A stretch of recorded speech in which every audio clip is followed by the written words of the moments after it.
learned a new word called Diaspora, which means a group of people being taken from their origin and spread out different places. And it also was tied into my relationship to Africa, being a black woman. And I'm the type of person, I don't feel as though I have a relationship to Africa. Like, for instance, when I fill out applications for anything and they have the African American box that you have to check, I always look for a box that says black, because I don't feel like I am an African American. I feel like I'm an American. And that's simple. But it made me think about the book I'm reading. It's titled Kindred by Octavia E. Butler. And it's about this lady, and she's black. And later in the book, you find out that she's married to a white man.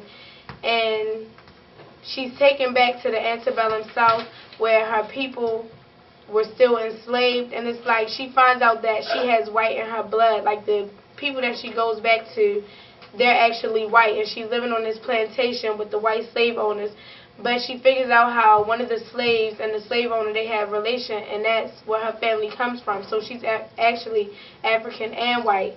And on one of her journeys back, her husband goes with her, and him being white, it's like they kind of had to change their relationship around these people, because he actually becomes her owner opposed to being her husband.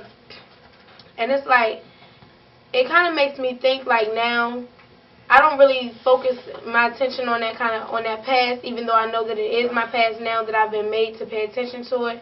And it's like, I sit in a classroom, my teacher is white. Some of my peers are black, some of my peers are white. I have Asians, Mexicans, and it makes me wonder, like, should I still distinguish one from the other? Like, I'm so comfortable sitting around a different race, and it feels that we're on the same level, but as well as her in the book. But when she was taken back to this era, it was like she could no longer do that, which put her in a lot of danger, because she didn't know how to be humble to a white man. She thought that everybody was equal. So it's like, kind of like, I feel like maybe we're doing the things wrong, or are we doing it right? And are they wrong? It kind of makes you wonder what would happen if you were put in that situation the way that I've been brung up. I don't have that kind of mindset where as though I could survive then.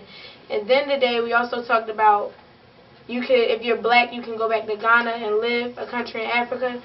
And I said that I didn't want to go because I feel like I'm at home here, but it's kind of like, what if I did go? It also relates to the book how Dana went back to Africa and how she had to live. And I think it would be different because it's not slaves, but it's still like Africans. And we think just because we're all darker skinned, we're alike, but I'm sure that the culture there is completely different. So I think that it would be a big change. We would feel no more at home as we do here.